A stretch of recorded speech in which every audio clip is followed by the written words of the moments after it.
Okay, so I'll give you 5 practical tips. Okay, so the first thing to address, talk about them. The problem I think a lot of people run into is when you think, well, talk about them. Yeah. That still means you're doing the talking, and you think, well, hang on a minute. How do I be a really good listener if I'm supposed to do the talking to get the conversation going as well? It seems to be a bit of a paradox. He just asked me about me and was just listening, but you've got to get to that point in the conversation. So the very first thing is, accept you've got to take responsibility for the conversation. When the other person starts asking you questions back, that's when you can step off the gas. Until that happens, keep going. Yeah. All right. If they're not asking you questions back, if they're not investing in the conversation, you want to have to take responsibility for that, because if you don't, the conversation is going to die. So as soon as somebody says, "Oh, where are you from?" or something like that, then I know, hang on a minute, right, now I can ease off the gas. And that's when I start asking about them. Now, the thing is, when you're asking people questions about them, what you want to do is you want to listen. Because, we get taught at school, reading, writing, speaking. We don't get taught listening. And what listening is really creating a space between you and that person where what they're saying, you're focusing on. You're not thinking about the football result. You're not thinking about last night's microwave dinner. Homemade, beautiful dinner. It was, organic food. Fantastic, yeah. Picked off the tree. Right, you're thinking about this person. You're perhaps visualizing what they're saying. You're listening to what they're saying. You're, putting yourself in their shoes as they're telling you about themselves. So that's a very important thing to be doing. You really want to be focusing your attention on that person. What happens is we say we listen, but then somebody who's not listening, you'll see the conversation just be a question after a question after a question. So, "Oh, where are you from?" And you might say, Paris. "Oh, whereabouts in Paris?" I don't really know Paris well. Near the Eiffel Tower. How long you lived there for? And what happens is it's just question after question. It's really boring, right? And the other person knows, basically, what you're showing to that other person is you can't hold the conversation. You're saying, "Oh, here's the power of the conversation. Give me something good so I can respond back to it in an elegant way." So what you want to do is really add to whatever they say to you. So if we use that example again, so where are you from? Paris. Oh, that's a beautiful city. I've seen lots of it on Facebook. Unfortunately, I've not been there in person, so please do not kill me. Whereabouts in Paris? Are you in a really beautiful area, or? Yeah, just in the suburbs. It's quite nice. Got a nice view of Paris. See, that sounds fantastic. I imagine Paris would just be people like cycling along with long breadsticks and berets and little poodles. Not puddles. Isn't there a joke about stepping in a poodle? That sounds like animal cruelty though. But okay, so you're in a beautiful suburb of Paris. What took you there originally? I just sort of like to escape, and I thought I'd write a book. And right, loads of content for us to talk about. Yeah, too much. And the thing is, this opens the personality. You're bringing your personality across as well. It's like, but it's like mind mapping, isn't it? So I was saying this to the guys. Is like you think Paris, and you get baguettes and Eiffel Tower and poetry or whatever it is. And then this is all spilling out of your head. You can see it's like just all coming out, and it's great. And I felt like when I was having a conversation with you then, it was like, this is really, this is good. But particularly you want to speak like this as well, more so with guys as well, but I think definitely with women. Yeah. I think you I'm can have a logical. I'll do both. Yeah. You can do both, yeah. But some guys, you can't be asked just to have a quick logical conversation. But I think that's a bit lazy, and I think sometimes you need that. But well, yeah, I think what you're giving up when you're having a conversation is your emotional energy, and if you talk to lots and lots of people, it can invigorate you. It can also take away your energy as well. So I started this journey as an introvert. I learned to become extroverted. But now I think I'm a massive introvert, but very. I'm like that as well. I spend all my time like working by myself, and then when you're with someone for an hour, you're like, "Hey, how's it going?" But I think I was going to say an important point. Yeah, when you're first meeting someone, whether it is a dude, because when you're at a party or something, and you're at a networking thing, and you're like, "Hey, how did you get it? You're great. You're all right." And then that person is like, "I'm going to go and speak to someone else," and you're just like.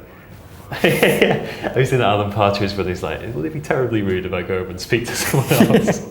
It's kind of like that's what they're saying. Yeah.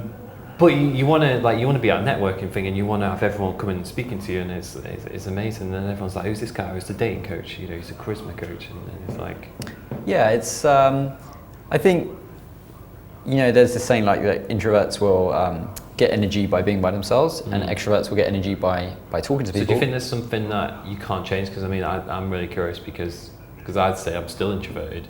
And it's like when you're around people, it's like I did a whole thing like where I'm drifting off, and my mum and dad are always like, "Oh, he's not listening again. He's thinking about hope he's not driving again."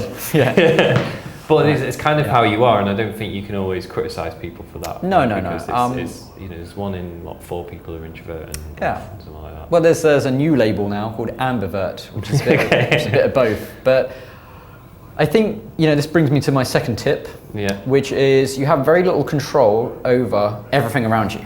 Right, but you have full control over your response to everything. That's where all your power is. So I think what's more important is being okay being an introvert. So let's say I prefer to see myself as, rather than a shotgun, I'm more of a sniper. So if I see someone I really want to talk to, I'll go and do it. But I won't necessarily go and talk to everyone because I've only got so much energy. Sometimes I will. Like I'm going to a party tomorrow night, I'll probably chat to everyone. But you know, generally, I like to preserve my energy now, because otherwise I feel it just tires me. Yeah, just in a glass to keep around me. Who's left the lid off? Who's get it out? No. So save the energy. Yeah, well, this is it. So I don't think you can. I think you can do whatever you want if you put your mind to it. If you put your mind to it, you can achieve anything, right? So I'm back to the future. But the key thing is, it's about being happy being you. Yeah. So now what you mustn't allow that to do is like, well, yeah, I'm an introvert, so this is what I'm... No, bollocks to that, right? Yeah, your job... Excuses. Right, your job is to find your edge. And your edge is what gives you fear. Right, your job is to lean into fear. The best conversationalists, the best people who develop their social skills, dating skills, whatever, they all have this one trait, and it's rare, all right? And most of you watching aren't going to do this, but if you want to be the one who really stands out, do this. This is like 10 years of advice coming out now. Should we say on the same thing, same time? Yeah. We say something completely different. Well, it's to find your edge and to lean into it. What most people do is they either find their comfort zone, which is lovely, because comfort zone is very comfortable. My comfort zone is my bed. Ultimate comfort zone. They stay in their comfort zone. Or they do, in the interest of self-improvement and development, they jump out their comfort zone. They leap out of their comfort zone. That might be expressed. For me, I leapt out of a plane, right? And it was like, whoa, I'm going to go big or I'm going to go home kind of thing. Let's do this. Yeah, high five. That's jumping out your comfort zone. What that does is it masks the fear. It's still better than nothing, and it still does push you. But what happens is the leap is temporary. And then what happens is you'll come back to where you were again. But if you sit on your edge, which is best expressed as throughout your day, you have many situations where you have the easy route and you have the hard route. The easy route might be, I'm going to stay on this side of the road. The hard route might be, I'm going to cross over the road and walk past the angry-looking people. That might just be stupid, I don't know. But you'll have this little game being played in your head, whether you realize it or not. Easy route, hard route. Do I offer this person a cup of tea as I'm making tea? It'd be easier to do nothing. The hard route is, oi, you want a tea? Yeah. Every time you take the hard route, you grow. And that hard route is usually you leaning into your edge, right? It's like, it should be that feeling. It should be a quiet discomfort. Now, a person who can master sitting in that very thin zone, right? That is mastery, because it's very easy to slip out of it. It's easy to go, I've done that. But guess what? As you do this, your comfort zone will grow hugely, but your edge will change. So things that did give you your edge no longer give you your edge. And I'm going off on one now, but if I can give you an example of that. There's a lot of stuff on YouTube growing now with like comfort challenges, like people doing like these crazy things. Without sounding like a granddad, I was doing that in 2004. But I've done all that. I did this exercise lying on the floor. And everyone does that now. I did that. Were you going to Starbucks or something and you lie on the floor? Done all that, yeah. But, so you started before Tim Ferriss? It was in his book. Way before Jim Ferriss. But Sasha's always having a go at me to do some more of that. But we created hundreds and hundreds of comfort challenges, like going to an art gallery and just standing in front of somebody who's looking at a painting. It's a bit like I was saying to Sasha, have you ever watched Trigger Happy TV? Yeah. You might be influenced by that. See, they had that even before us. I love the ones in the cinema where they got the massive wigs on. And there's so many, but it's... We had one, my friend went to a cinema and had this, we bought huge things of popcorn, right? We're just bad people at this time. Huge things of popcorn, and we ran up the stairs and we found the toughest looking guy there. Yeah. He was this huge skinhead guy, right? And we tripped up and spilt the popcorn over, and just over his lap, right? Just this is on like film and stuff, or this is just in our own, just for our own amusement, just because just for a joke. Yeah, we're just idiots. But this is the sort of thing we used to do, just because it was on our edge. It was like, oh my god, what's going to happen? And I remember like eating popcorn out this guy's lap, going, oh, I'm really sorry, trying to scoop it, and he was like, oh, it's okay. He was lovely. It was like the worst, but that. That was amusing at the time, and we all left okay. But that was my edge. But now it's just like, yeah, so what? So that's because my edge has changed.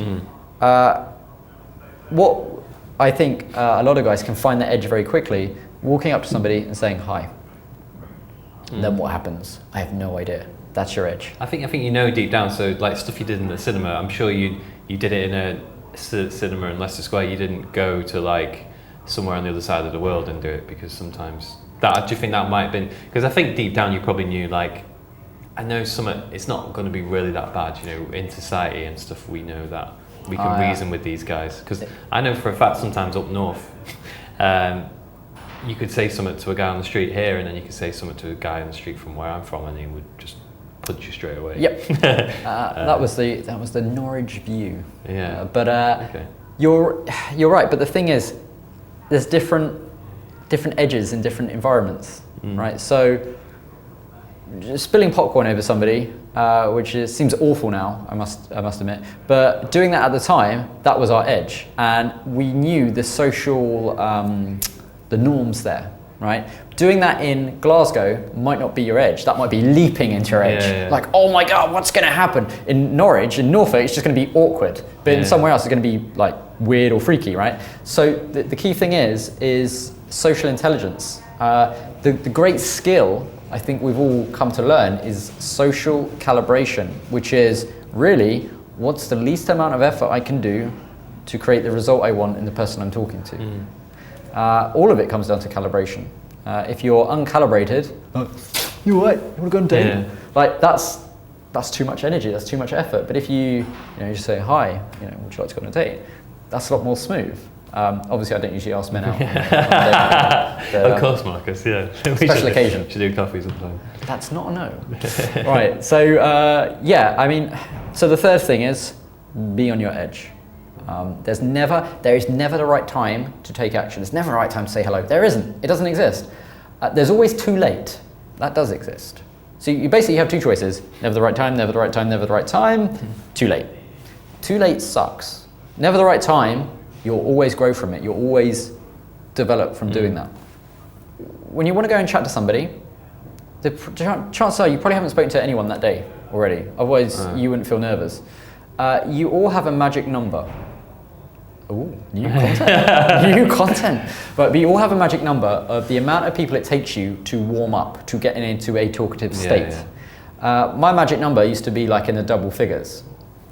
And what I'd do is I'd work, first of all, on, even before I started tackling my magic number, I'd warm myself up. So as you're walking around, or as you're sitting around, look for little observations you can make about people. People watch. People watch is very good for this. Notice what colour shoes that person's wearing. Notice how they're moving. Just observations to warm your mind up.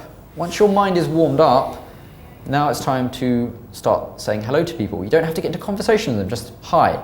So just collecting 5 or 10 hellos, right, will get you into a warmed up state.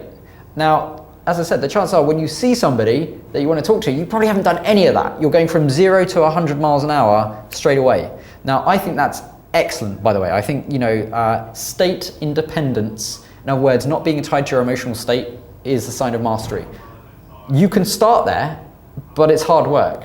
But just warming yourself up is huge. So just people watching and just being, you're right, saying hi to people. Low investment. You know, if you say hi to somebody and they don't acknowledge you, so what? They haven't even seen you, right? Like I waved to the guy on the reception, say, you didn't see me, doesn't matter. I haven't lost any lives in the video game of life by doing that. Building yourself up. So it's very important to, first of all, find out what your magic number is. When you know what your magic number is, you know how many people you have to warm up before you go and chat to people.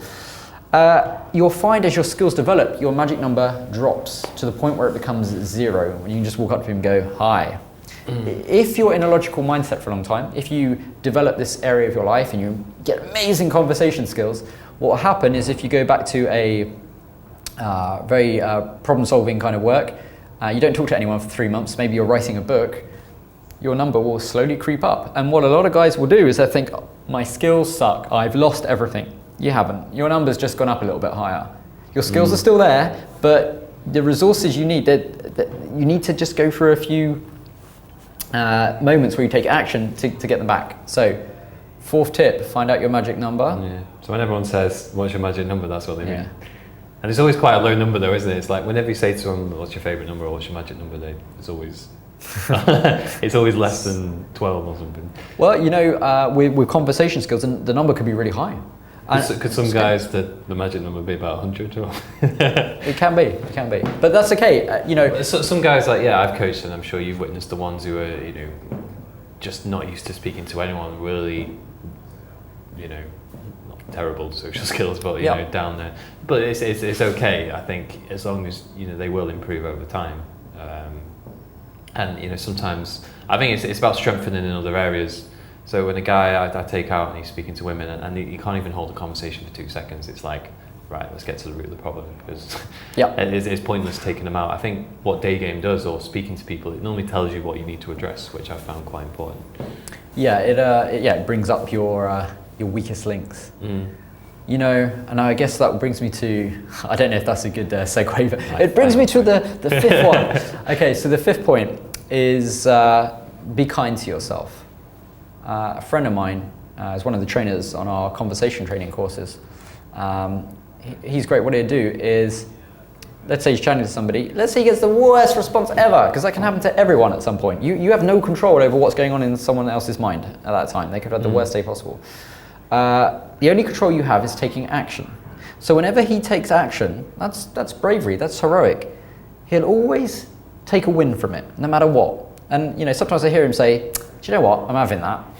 Like, as if to say, I'm taking that, thanks. Yeah. He will find something to pat his back about, right, to congratulate himself about, even if it's the fact that he did it, even if it's the fact that he lent into his fear.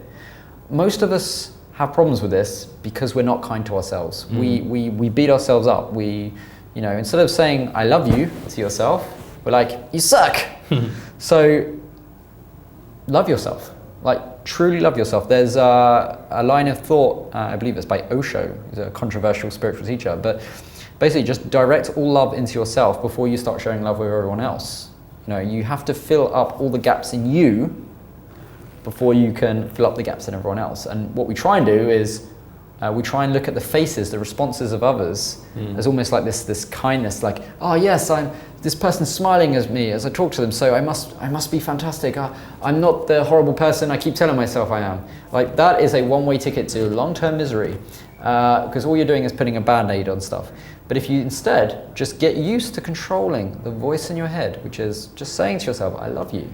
You know, be kind to yourself, celebrate your wins.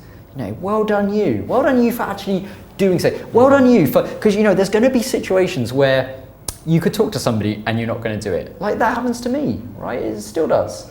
But what I'll always do is I'll think, right, what can I do to celebrate that? So let's say there's somebody I want to talk to and I don't talk to them. Well, what I'll do is I'll at least go and stand up and stand next to them, right? Creepily. No, but I'll go and stand next to them, because at least I'm going to take some action that's not going to repeat my bad behavior. My bad behavior of not talking to them would just be doing nothing. And that's what we do. We practice doing nothing. But instead, if we go and do something completely different, even if it's doing star jumps, even if it's getting up, standing next to that person. It's still doing something different. It's taking you closer to your goal. And well done you for taking you closer to your goal. It gives you something to pat your back about. And that will leave you, or that will allow you to leave that conversation in a state of you've grown. So that would be my 5th and most important tip. No, that's great. And yeah, it's just about putting these into practice. And they're saying like, if the guys haven't got the reference points of this works and this doesn't work, so just escape from the social norm of how are you today, or just trying to, you've just got to have a go, haven't you? It's like you're trying to break through. It's like, you know, I really want to work. So what I've always said to guys is like, you always want to be like, say, that person you are with your best mate, or like you're speaking to someone like you already know them. Someone who's unblocked. Yeah. Your parents always gave you the best advice, you know, just be yourself, because they saw the unblocked you. All the blocks come when we're with different people and we're worried about being judged. So, which is really common.